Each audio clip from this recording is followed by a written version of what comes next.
India TV YouTube channel को subscribe करें और बेल आइकन दबाएं।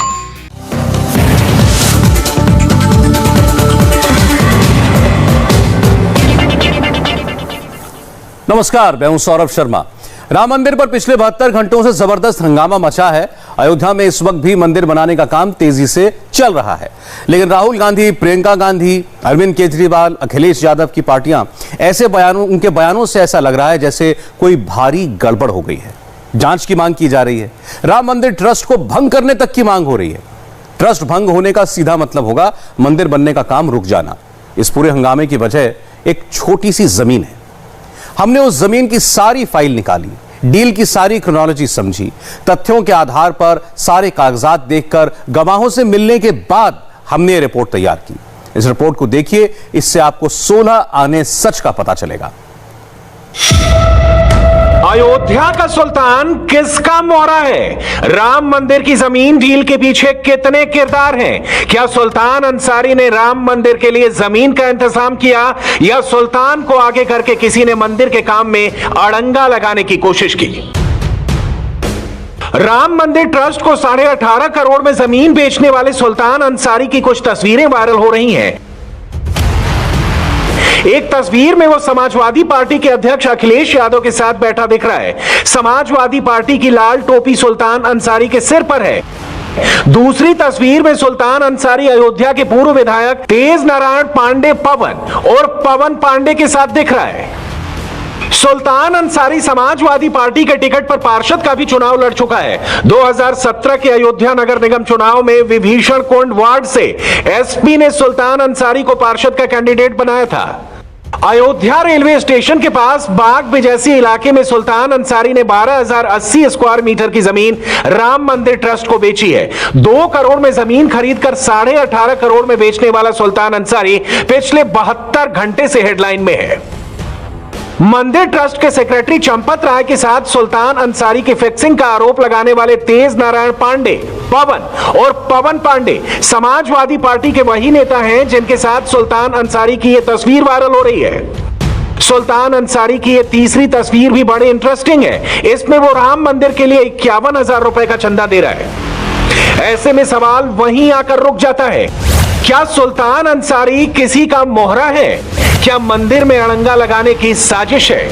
क्या साजिश के किरदार पर्दे के पीछे हैं? बाग बिजैसी इलाके की जो जमीन राम मंदिर ट्रस्ट ने खरीदी है, उस जमीन के बारे में कहा जा रहा है कि उसका 50 बार सौदा हो चुका है। जमीन प्राइम लोकेशन पर है, उस पर कई लोगों की नजर थी। अब चूंकि वो मंदिर की जमीन हो चुकी है, इसलिए मामला हाई प्रोफाइल है। हर एंगल से इसकी जांच जरूरी है। इंडिया टीवी ने अपनी इन्वेस्टिगेशन इस डील के मुख्य किरदार यानी सुल्तान अंसारी से शुरू किया। हमने अयोध्या में सुल्तान अंसारी को तलाशा और उससे डायरेक्ट क्वेश्चन पूछा। जो सवाल उठा कि 10 मिनट में एक जमीन की कीमत 2 करोड़ से 18.5 करोड़ पहुंच गई। आप हमारे दर्शकों को बता दीजिए कि कभी ये जमीन आपने कितने के लिया और मौजूदा उसका रेट क्या था और आप उन्होंने कितने में दिया? जी, ऐसा है कि जमीन हमने सन 2011 में एग्रीमेंट कराया, फिर 2011 से 2014 में हमने इसको रिन्यू कराया, 2019 में हमने इसको एग्रीमेंट कराया। तो इस तरह से ये जैसे जैसे समय इसका खत्म होता गया हम उसको रिन्यू कराते गए। ठीक है, उसके बाद हमने जो है 2021 में ट्रस्ट को जो है 18.5 करोड़ रुपए में एग्रीमेंट कर दिया। मार्केट रेट से फिलहाल ये रेट कम बताया जा रहा है। हमको भी ये तफ्तीश में पता लगा कि मार्केट रेट लगभग 24 से 25 करोड़ के आसपास का है। बिल्कुल, ये सही बात है जी। तो आप लोगों ने एक सवाल अभी बन जाता है कि भाई कम में क्यों बेच दिया? नहीं, कम में इसलिए बेच दिया कि सारी जमीन हमारी, पहली बात तो एक बार में बेच दी, टुकड़ों में नहीं बेचना पड़ा। दूसरी चीज ये है कि आस्था से जुड़ा हुआ मामला था। हमको एक पैसा एक मुश्त मिल गया, हम भी अपना दूसरा काम करेंगे, कहीं कुछ करेंगे, तो इसीलिए बेच दिया क्योंकि आस्था से जुड़ा हुआ मामला था। और हमको रेट उनका समझ आया, उनको हमारा समझ आया, हमने उसको बेच दिया। राम मंदिर की जमीन पर सबसे बड़ा आरोप यही लगाया गया कि जमीन की कीमत 10 मिनट में 2 करोड़ से 18.5 करोड़ कैसे हो गई। वीएचपी के वर्किंग प्रेसिडेंट आलोक कुमार ने इंडिया टीवी के कैमरे पर जब पहली बार 2011 के एग्रीमेंट की बात की तो विपक्ष ने एग्रीमेंट की नोटिफाइड कॉपी मांगनी शुरू कर दी।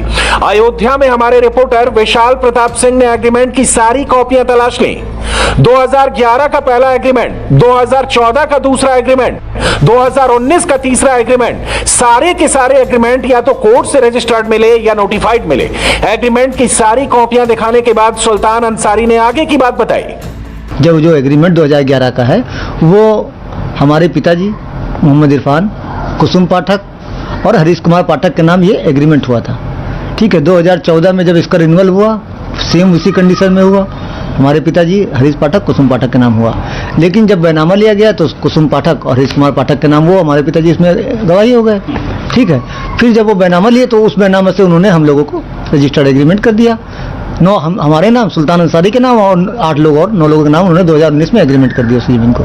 उस दौरान आपने ये जमीन कितने में परचेज की, कितने में जमीन को खरीदा आप लोगों ने पाठक परिवार से? ये हम लोगों ने खरीदा 2 करोड़ रुपए में। ठीक है, 2 करोड़ रुपए में खरीदा था और 50 लाख रुपए जो है पेशगी के तौर पे दिया था। अब इस डील के सारे किरदारों को एक एक करके समझते हैं। सुल्तान अंसारी इस डील का हीरो है और वही विलन भी है। सुल्तान अंसारी के पिता मोहम्मद इरफान उर्फ नन्हे अंसारी ने आलम फैमिली के साथ 2011 में कॉन्ट्रैक्ट किया। उस कॉन्ट्रैक्ट में कुसुम पाठक और हरीश पाठक नन्हे अंसारी के पार्टनर थे। 2011 में जमीन की कीमत थी 1 करोड़ रुपए। 2014 में उसी कॉन्ट्रैक्ट को रिन्यू किया गया और 2017 में कुसुम पाठक और हरीश पाठक के नाम से रजिस्ट्री हुई। सितंबर 2019 में पाठक फैमिली ने सुल्तान अंसारी को जमीन बेचने का कॉन्ट्रैक्ट किया। कॉन्ट्रैक्ट में सुल्तान अंसारी के साथ 8 पार्टनर थे और जमीन की कीमत तय हुई 2 करोड़ रुपए। इनमें से 50 लाख रुपए का एडवांस दे दिया गया। 18 मार्च 2021 को इस कॉन्ट्रैक्ट को कैंसिल कराकर सुल्तान अंसारी और रवि मोहन तिवारी के नाम 2 करोड़ में बैनामा कराया गया। बैनामे के बाद सुल्तान अंसारी और रवि मोहन तिवारी ने राम मंदिर ट्रस्ट के नाम 18.5 करोड़ में रजिस्ट्री की। के बाद जब आपने राम मंदिर ट्रस्ट के साथ 18 मार्च 2021 को ये पूरा भूमिका निभाई, रजिस्ट्री आपने कराई, किससे किससे आपकी बातचीत हुई, मौके पे कौन कौन आया था? देखिए, मौके पे तो जो श्री चंपत राय जी जो हैं वो थे और ट्रस्ट के 2-3 सदस्य और थे, उन्हीं से हमारी बात हुई। किसी ने आपसे उस समय ये नहीं पूछा कि आपने 2 करोड़ रुपए की जमीन ली है, 18.5 करोड़ रुपए की बेच रहे हैं, इसको लेकर मौके पे कोई सवाल उठे थे कि ये आपको लगा कि नहीं ये तो नॉर्मल है, सवाल ही नहीं उठने चाहिए थे? देखिए, जो आज का जो उस राम जन्मभूमि क्षेत्र के 1-8 किलोमीटर के अंदर में जितनी दूरी पे हमारी जमीन है, आज का जो समय है वो जितने में राम जन्मभूमि ट्रस्ट ने जमीन खरीदा उससे कहीं ज़्यादा उसका रेट है। लगभग मेरे हिसाब से 24-25 करोड़ रुपया उस जमीन का रेट है आज के समय में। लेकिन राम मंदिर के बगल में हमारा घर है, रामकोट वार्ड में हम मूल निवासी हैं, वहाँ के हैं, और भगवान श्री राम जी के लिए ये ज़मीन चूँकि उनसे जुड़ा, आस्था से जुड़ा हुआ मामला था और हम लोग भी उनको मानते हैं, तो इसलिए हम लोगों ने राम जन्मभूमि ट्रस्ट को ये ज़मीन 18.5 करोड़ रुपए में बेचने का तय किया। नवंबर 2019 में राम मंदिर पर सुप्रीम कोर्ट का फैसला आने के बाद अयोध्या में जमीन के भाव बढ़े, इससे तो किसी को इनकार नहीं है, मगर सवाल समाजवादी पार्टी के नेताओं के साथ सुल्तान अंसारी की तस्वीरों का है। क्या सुल्तान अंसारी अब भी समाजवादी पार्टी का नेता है? क्या पवन पांडे खुद सुल्तान अंसारी से सस्ते में जमीन खरीदना चाहते थे? क्या जमीन का सौदा नहीं होने पर पवन पांडे ने राम मंदिर ट्रस्ट पर आरोप लगाए? जो ये कहा जा रहा है कि सुल्तान अंसारी पवन पांडे के जानने वाले हैं, समाजवादी पार्टी के हैं, तो क्या कभी पवन पांडे ने इस बारे में आपसे बात ही नहीं की, चर्चा ही नहीं की कभी कि हम इस तरीके का मामला करने जा रहे हैं? नहीं, असल में ऐसा है कि ये मामला काफ़ी दिनों पहले से तो है नहीं कि चलिए भाई ये बयान तत्काल बहुत काफ़ी दिन पहले दिए हैं, बयान तो 2 दिन पहले दिए हैं। उन्होंने इस बारे में हमसे कोई चर्चा नहीं किया, न कभी कुछ पूछा कि सुल्तान भाई आपका ऐसा ऐसा मामला है, क्या सही है क्या गलत, उन्होंने हमसे कुछ पूछा नहीं। ये उनकी अपनी बयानबाजी है, अब उसकी सफाई वो अपना खुद देंगे कि हमने ऐसा क्यों कहा। इस बीच आपकी पिछले लास्ट टाइम कब बातचीत हुई आपसे पवन पांडे की? काफ़ी दिन हो गए, बहुत दिन हो गए। खाली मतलब पार्टी के विषय में बातचीत हुई, कभी ऐसी इन जनरल कोई चर्चा नहीं हुई? हमारा उनका कोई बिजनेस से या कुछ इस तरह से कोई लेन देन का कोई मामला तो कभी रहा नहीं। लेकिन जो मतलब फोटोज दिखी कि आप उनके साथ खड़े हुए हैं, पार्टी कार्यालय में आप गए हुए, अखिलेश जी से मुलाकात कर रहे हैं, वो फोटो काफ़ी पुरानी है। ये कोई आज 1-2-4 महीने की फोटो नहीं है, काफ़ी पुरानी फोटो है वो। अब उसको आज वायरल किया जा रहा है, ये अलग बात है। कितनी पुरानी फोटो है? मुझे लगता है होगी काफ़ी पुरानी है, उसको देखना पड़ेगा क्या है, लेकिन फिलहाल 2-4-5 महीने और 1 साल के अंदर की नहीं हो। आप समाजवादी पार्टी से जुड़े हैं कि नहीं? नहीं, जुड़े थे, अब तो नहीं है। कारण क्या अब न जुड़ने का? ये अपनी अपनी सोच है, आदमी कभी जुड़ा कभी नहीं जुड़ा, तो अलग बात है। मतलब आप पार्टी से कोई मतलब नहीं है, सिर्फ धंधा पानी और बिजनेस देखना है? बिल्कुल। पहले थे आप समाजवादी पार्टी में? जी। सुल्तान अंसारी पहले समाजवादी पार्टी में जरूर था, मगर जब उसने कैमरे पर आकर बयान दिया कि समाजवादी पार्टी से अब उसका कोई लेना देना नहीं है। अखिलेश यादव सरकार में मंत्री रहे पवन पांडे सुल्तान अंसारी को जानते हैं, इसलिए अच्छा होता कि पवन पांडे राम जन्मभूमि ट्रस्ट पर आरोप लगाने से पहले एक बार सुल्तान अंसारी से बात कर लेते। इसी साल फरवरी में राम मंदिर ट्रस्ट ने जब मंदिर के लिए दान का अभियान चलाया तो सुल्तान अंसारी ने 51,000 रुपए का चंदा दिया था। सुल्तान अंसारी से बात करने के बाद हमने जमीन डील में उसके पार्टनर रवि मोहन तिवारी को तलाश किया। इंडिया टीवी रिपोर्टर विशाल प्रताप सिंह रवि मोहन तिवारी के घर तक पहुंचे। बंद है। अरे तिवारी जी,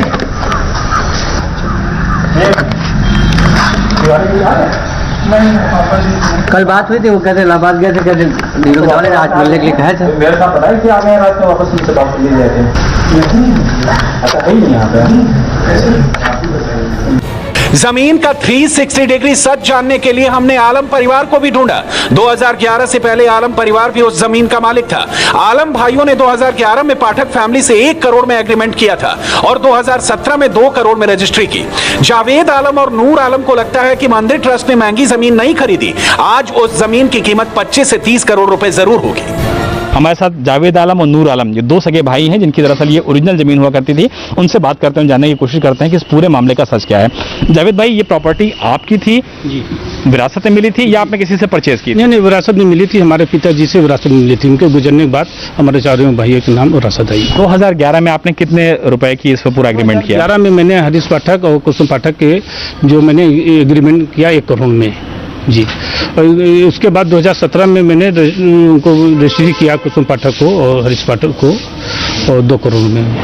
जो मौजूदा समय में कहा जा रहा है कि 2021 में 5 मिनट के अंदर 2 करोड़ रुपए से लेकर के 18.5 करोड़ रुपए उसकी जमीन की जो कीमत है वो पहुंच गई। इसको आप किस तरीके से देखते हैं? क्या वाकई में इतनी कीमत नहीं है जमीन की? ये कीमत है इतनी जमीन। जब से ये राम मंदिर का प्रकरण चला, जब से फैसला आया, तो ये जमीन आसमान छू रही है। यहाँ की जमीन आसमान छू रही है। दाम बहुत बढ़ चुके हैं यहाँ पे। राम मंदिर के सेक्रेटरी चंपत राय 2 बार प्रेस वक्तव्य जारी कर चुके हैं। 2 बार उन्होंने कैमरे पर आकर बयान दिया है। आज इस मामले पर राष्ट्रीय स्वयंसेवक संघ के नेता इंद्रेश कुमार ने बड़ी बात कही। ये जो भी नेता हैं जिन्होंने राम का और राम मंदिर का सदा विरोध किया, ये वो सब नेता हैं जिन्होंने राम के अस्तित्व को मानने से भी इनकार किया हुआ है। इसलिए ये केवल बात का बतंगड़ बना रहे हैं। देश की जनता को श्री राम तीर्थ क्षेत्र ट्रस्ट पर पूर्ण विश्वास था, है और रहेगा। सब कुछ पारदर्शी है, सामने है। बाग बिजैसी में खरीदी गई जमीन प्राइम लोकेशन की है। जमीन से जुड़ी सड़क भविष्य में 4 लेन की होगी। 4 लेन राम जन्मभूमि मंदिर का मुख्य रास्ता होगा। जमीन 1423 रुपए प्रति वर्ग फीट के रेट से खरीदी गई। जमीन का रेट मार्केट रेट से भी कम है। जमीन के लिए सारा पेमेंट बैंक टू बैंक किया गया। अयोध्या के इस बाग में हम लोग मौजूद हैं, जहां को लेकर के पिछले 48 घंटों से विवाद चल रहा था। कहा जा रहा था कि 2 करोड़ रुपए की प्रॉपर्टी को 18 करोड़ से ज़्यादा की रकम में मात्र 10 मिनट में खरीद लिया गया, बेच लिया गया। लेकिन जब इस मामले की तहकीकात हमने की, इंडिया टीवी ने की, तो ये बात सामने आई कि इस प्रॉपर्टी को सेल करने वाला सुल्तान अंसारी सामने आया और उसने बताया कि इस बाग की जो मौजूदा कीमत है वो कीमत लगभग 24 करोड़ के आसपास है। और उसने तो राम मंदिर के नाम पर, प्रभु श्री राम के नाम पर इस पूरी प्रॉपर्टी का वो पैसा भी नहीं लिया जो दरअसल इस प्रॉपर्टी से मिल सकता था। ट्रस्ट की तरफ से भी लगातार ये कहा जा रहा है कि हर वो ज़मीन जो मार्केट में अवेलेबल होती है उससे वो कम दामों पर ही लोगों से प्राप्त कर रहे हैं, जबकि उनके पास प्रावधान ये भी है कि वो पैसा ज़्यादा दे सकते हैं। ऐसे में जब विपक्ष की तरफ से ये सवाल उठाए गए कि इस ज़मीन को लेकर के ज़बरदस्त तरीके से घपला किया गया है, घोटाला किया गया है, उसके बाद ट्रस्ट सामने आया, ट्रस्ट के लोग सामने आए, अयोध्या के मेयर सामने आए और सबसे महत्वपूर्ण सुल्तान अंसारी, वो शख्स जिसने इस पूरी डील को मैच्योर किया, जो शख्स जिसने इस पूरी डील को एग्जीक्यूट किया और ट्रस्ट को जिस शख्स ने इस पूरे मामले में रजिस्ट्री करवाई, उसने ये बताया कि किसी भी तरीके से घपला नहीं किया गया है। राम मंदिर की जमीन का पाई पाई का हिसाब मिल चुका है। 100% पेमेंट बैंक से हुआ, व्हाइट में हुआ, ब्लैक में कुछ भी नहीं हुआ। 2022 की राजनीति के लिए राम मंदिर में ब्लैक स्पॉट ढूंढा जा रहा है, मगर साजिश की बात करने वालों के हाथ अब तक खाली हैं। देश में अब इस साल कोई चुनाव नहीं होने जा रहा है।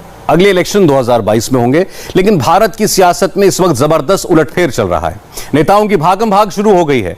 कोई पार्टी तोड़ रहा है, कोई जोड़ रहा है, कहीं पार्टी बिखर रही है, कहीं नई पार्टी बनाने की तैयारी हो रही है। बिहार से उत्तर प्रदेश तक और बंगाल से लेकर तमिलनाडु कर्नाटक तक ये जो बगावत है, इसकी बिग पिक्चर समझते हैं। आप इस रिपोर्ट को देखेंगे तो बहुत सी चौंकाने वाली बातें आपको पता चलेंगी।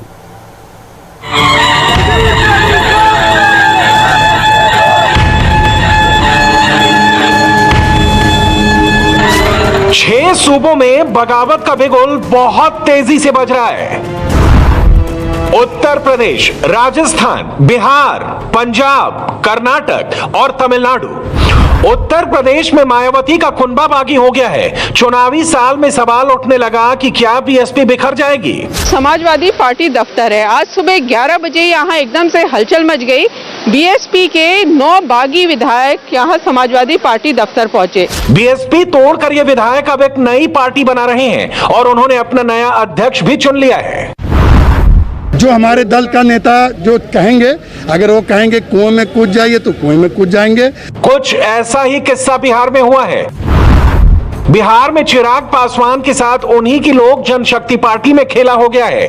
पंजाब में सिद्धू के बाद अकाली दल अमरिंदर सरकार पर डबल प्रेशर का काम कर रहा है।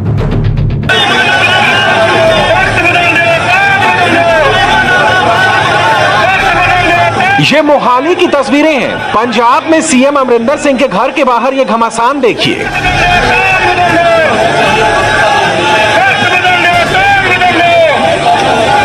अकाली दल के प्रधान सुखबीर सिंह बादल को इस समय यहाँ पर अरेस्ट कर लिया गया है। आप देख सकते हैं यहाँ पे उनको अरेस्ट करके यहाँ से ले जाया जाए।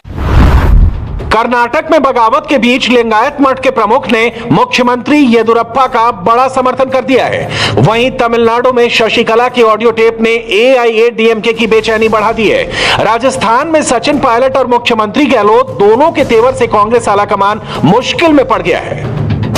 राजस्थान में चल रहे प्रेशर पॉलिटिक्स के बीच मुख्यमंत्री अशोक गहलोत ने ऐलान किया है कि वो 2 महीने किसी से नहीं मिलेंगे। यानी अब जो कयास लगाए जा रहे थे मंत्रिमंडल विस्तार के, वो साफ हो गया है कि फिलहाल 2 महीने मंत्रिमंडल का विस्तार नहीं होगा और यही वजह है कि अब बागियों ने खुल के बगावत शुरू कर दी है।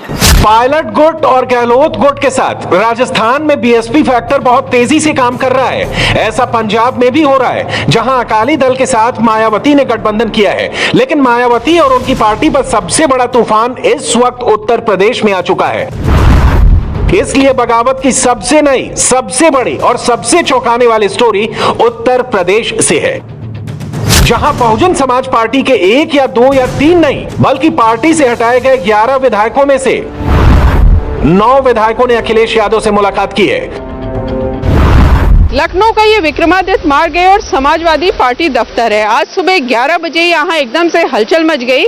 बीएसपी के 9 बागी विधायक यहाँ समाजवादी पार्टी दफ्तर पहुंचे।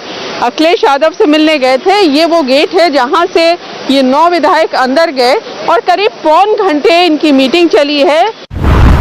इनमें श्रावस्ती के भिनका से बीएसपी विधायक असलम रायनी, प्रयागराज के हांडिया से बीएसपी विधायक हाकिम लाल बिन, हापुड़ के धौलाना से विधायक असलम अली चौधरी, मोंगराबाद शाहपुर से विधायक सुषमा पटेल, प्रयागराज के प्रतापपुर से एमएलए मुज्तबा सिद्दीकी, सीतापुर के सिधौली से बीएसपी विधायक हरगोविंद भार्गव, आजमगढ़ के सगड़ी से एमएलए वंदना सिंह, सादाबाद से बीएसपी विधायक रामवीर उपाध्याय, उन्नाव से बीएसपी विधायक अनिल सिंह। गए जरूर इस मेन गेट से थे, लेकिन जो निकले हैं वो जो बैक गेट है जनेश्वर मिश्रा ट्रस्ट का, वहां से वो निकल गए। जो बागी विधायक है उनका ये कहना है कि अब विधानसभा चुनाव वो समाजवादी पार्टी के टिकट पर लड़ना चाहते हैं। इसी को लेकर वो अखिलेश यादव से मुलाकात करने आए थे। अभी हम लोग 11 निष्कासित विधायकों के संख्या हो चुकी है बसपा के, और यदि वो 12 हो जाते हैं तो हम लोग अपना एक दल बनाने का प्रयास करेंगे, जिसको हम लोग विधानमंडल दल का नेता लालजी वर्मा को हम लोग चुनेंगे। साथियों ने जो मुलाकात की है, उन्होंने ये जरूर कहा है कि बहुत ही अच्छा रहा और बहुत सम्मान दिया है। ऐसा सम्मान देने वाला कोई राष्ट्रीय अध्यक्ष न हुआ है, न पैदा हुआ। उत्तर प्रदेश में 2007 में मायावती ने बहुमत की सरकार बनाई, सोशल इंजीनियरिंग की, जिसका नतीजा ये हुआ कि ब्राह्मण भी बड़ी तादाद में मायावती के साथ आ गए। लेकिन 2017 आते आते यूपी में मायावती सिर्फ 19 विधायक जिता पाई, जिनमें से अब 7 सिर्फ मायावती के पास बचे हैं। बहुत सारे विधायकों ने, पार्टी के नेताओं ने बगावत कर दी और कईयों को मायावती ने पार्टी के बाहर का रास्ता दिखा दिया। अब जो बचे पार्टी के विधायक हैं या जो पार्टी छोड़ के जा रहे हैं, जिन्होंने बगावत की है, उनका कहना है कि मायावती जनता से जुड़े मुद्दे नहीं उठाती, जनता का कोई भी आवाज़ नहीं उठाती, जनता के बीच में नहीं जाती। इससे पार्टी को बहुत ज़्यादा नुकसान हो रहा है। उत्तर प्रदेश के विधानसभा चुनाव 2022 में होंगे और जाहिर है कि अखिलेश यादव ने अभी से फील्डिंग बिछानी शुरू कर दी है। अब इसमें बीएसपी का नफा नुकसान समझिए। अखिलेश से मिले 9 बीएसपी विधायकों में से 3 मुस्लिम विधायक हैं, जबकि 4 विधायक पूर्वांचल से आते हैं, 2 विधायक ठाकुर हैं, जबकि 2 ओबीसी हैं। बागी विधायक है, उनका कहना है कि पहले मायावती का जो वोटर था, जो उनकी जाति थी, वो वोट मायावती को ऐसे ही दे देता था, लेकिन अब बीजेपी ने उसमें भी सेंध लगा दी है। ऐसे में इस तरह की राजनीति करने से उनको कुछ हासिल नहीं होगा, लिहाजा समाजवादी पार्टी में उन्हें अपना बेहतर भविष्य दिखाई दे रहा है। मायावती को यह कितना बड़ा झटका है, इसका आकलन भी वो कर रही होंगी। मायावती को अब पंजाब पर भी फोकस करना है, क्योंकि उत्तर प्रदेश के साथ पंजाब में भी अगले साल की शुरुआत में विधानसभा चुनाव होंगे। इसलिए उनकी पार्टी पंजाब में फुल इलेक्शन मोड में है, जहां बीएसपी का अकाली दल के साथ गठबंधन है। और यह गठबंधन नवजोत सिंह सिद्धू के साथ इस वक्त कैप्टन अमरिंदर सिंह के लिए सबसे बड़ी टेंशन बन गया है।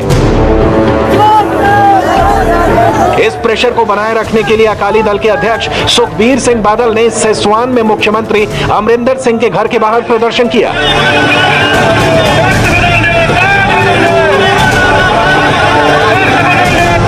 हंगामा बहुत हुआ, वाटर कैनन चलाई गई और फिर सुखबीर सिंह बादल को हिरासत में ले लिया गया। सरकार बड़ा धक्का कर रही है, लोगों की आवाज कुचलना चाहती है। निहत्तियां ते कांग्रेस की सरकार ने लाठियां चलाइयां, पानी सिੱਟੇ, साडे वर्करां ਦੀਆਂ ਬਾਹਾਂ ਤੋੜੀਆਂ ਇਹਨਾਂ ਨੇ। ਇਹ ਤੋਂ ਮਾੜੀ ਗੱਲ ਕੀ ਹੋ ਸਕਦੀ ਹੈ? ਦਵਾਈਆਂ ਦੇਣੀਆਂ ਸੀ, ਦਵਾਈਆਂ ਦੇਣ ਦੀ ਬਜਾਏ ਆ ਸਰਕਾਰ ਨੇ ਦਵਾਈਆਂ ਦੇਣ ਦੀ ਬਜਾਏ ਇਹਨਾਂ ਨੇ ਉਹ ਦਵਾਈਆਂ ਤੋਂ जगह पैसा कमाया। पंजाब में इस वक्त सिद्धू पार्टी के अंदर से परेशानी बढ़ा रहे हैं और सुखबीर बादल के साथ मायावती ने बाहर से मोर्चा संभाला हुआ है। पंजाब में 2022 के विधानसभा चुनाव साथ लड़ने के लिए अकाली दल और बीएसपी के बीच जो फॉर्मूला तय हुआ है, उसके मुताबिक पंजाब की 117 विधानसभा सीटों में बीएसपी 20 सीटों पर चुनाव लड़ेगी, जबकि अकाली दल 97 सीटों पर उम्मीदवार उतारेगा।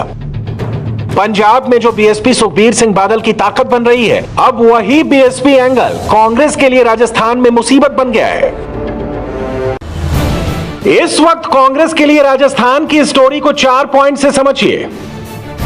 डिप्टी सीएम सचिन पायलट अड़ गए, मुख्यमंत्री अशोक गहलोत ने भी तेवर दिखाने शुरू कर दिए हैं। इन सबके बीच आला कमान कंफ्यूज नजर आ रहा है। बीएसपी से शामिल हुए विधायक भी गहलोत के साथ नजर आ रहे हैं। की बात कर रहे हैं, उनका ये कहना है कि इन 6 लोगों की कवायद सिर्फ इसलिए है क्योंकि मंत्रिमंडल में किसी तरीके से भागीदारी मिल जाए, क्योंकि 1 साल से तो कुछ मिला नहीं है। मंत्री तो मैं पहले भी रहा हूं और ये बड़ी बात नहीं है। मंत्री को राजस्थान की जनता के हित के लिए, राजस्थान की जनता के हित के लिए, राजस्थान के विकास के लिए, और ये हमने फैसला किया था बीजेपी के तानाशाही रवैये के खिलाफ, सांप्रदायिकता से इस देश की जनता को बचाने के लिए हम लोगों ने ये फैसला किया था। न कि ये जो आप बता रहे हो ये चीजें पहले भी कोई मायना नहीं रखती थी, आज भी कोई मायना नहीं रखती। इन बीएसपी विधायकों के रुख से अशोक गहलोत ये साबित करने की कोशिश कर रहे हैं कि राजस्थान में अगर कांग्रेस की सरकार बची है तो ये उनकी वजह से है। इन विधायकों ने सचिन पायलट पर बड़ा हमला बोला है। वो पायलट को नकली और खुद को असली बताकर आलाकमान तक ये बात पहुंचाना चाहते हैं कि बागियों पर नहीं बल्कि अपनों पर ध्यान दिया जाए। यह अशोक गहलोत का भी बड़ा दांव हो सकता है, क्योंकि इससे कांग्रेस आलाकमान तक सीधा संदेश जाएगा कि पार्टी के पुराने नेता ही नहीं बल्कि राजस्थान सरकार को बचाने वाले बीएसपी से आए विधायक भी पायलट के खिलाफ है।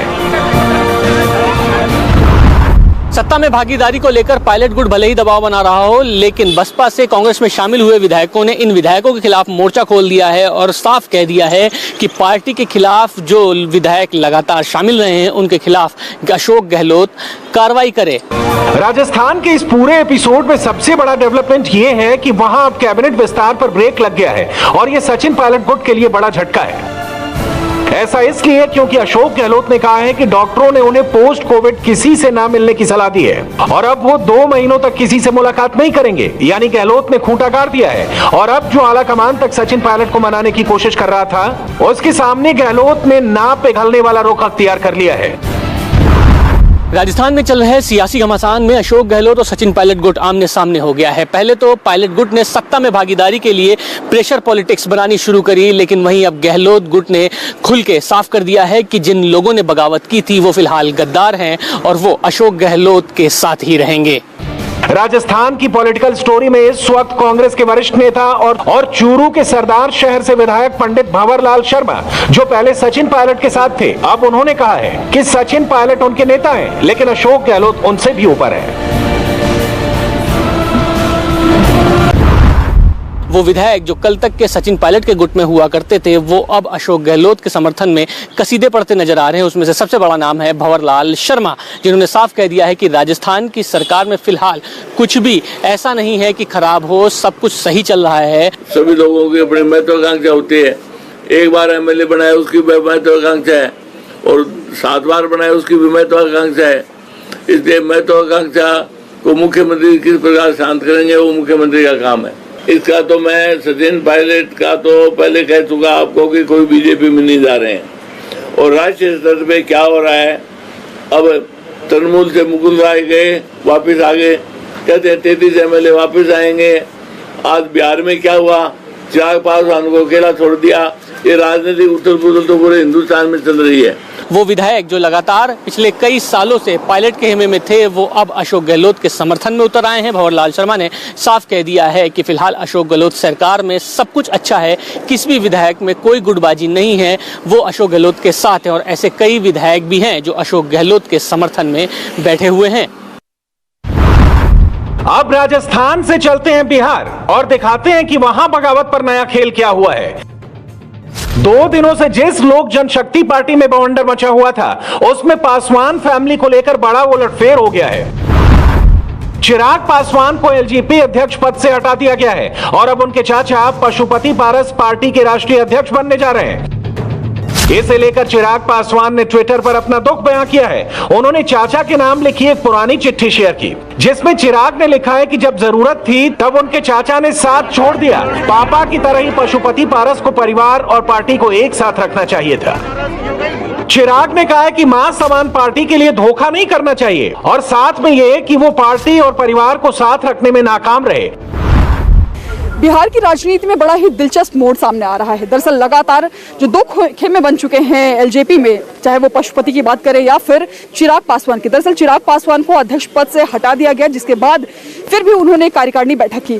पार्टी के खिलाफ जिन्होंने आवाज़ उठाई थी, उनको पार्टी से सभी जो नेशनल एग्जीक्यूटिव थे उनके ऊपर एक्शन लिया गया, उनको पार्टी से निकाल दिया गया। लोक जनशक्ति पार्टी के राष्ट्रीय अध्यक्ष चिराग जी थे, चिराग जी ही रहेंगे। जो लोग ये लोग हैं, ये लोग कठपुतली हैं। अब चिराग पासवान पूरी तरह से आर पार के मोड में नजर आ रहे हैं, क्योंकि कल तक मान मनोबल चला और उसके बाद आज जो पार्टी के कई सदस्य कह रहे हैं कि मान मनोबल का जो सीमा थी अब वो खत्म हो चुकी है। अब पानी जो है सिर के ऊपर से जा चुका है। पार्टी दूसरे के हाथों न लुट जाए, ऐसा खौफ अब बिहार के बाद तमिलनाडु में AIADMK को डर सता रहा है। AIADMK के 16 पदाधिकारियों को पार्टी की पूर्व नेता शशिकला से बात करने पर बर्खास्त कर दिया गया है, क्योंकि एक ऑडियो क्लिप सामने आई है जिसमें शशिकला AIADMK के कुछ नेताओं से बात कर रही हैं और उसमें उन्होंने कहा कि वो पार्टी में दोबारा आएंगी। इस पर पूर्व मुख्यमंत्री E. पलानीस्वामी ने कहा है कि शशिकला अन्ना द्रमुक से बाहर हैं और उनका या उनके रिश्तेदारों की पार्टी में कोई जगह नहीं है। तमिलनाडु के इस खबर के ये मायने हैं कि अब शशिकला AIADMK में सेंध लगाने की पूरी कोशिश कर रही हैं। दिल्ली के भीड़भाड़ वाले इलाके में हिट एंड रन की दिल दहला देने वाली तस्वीर आपको दिखाएंगे एक ब्रेक के बाद।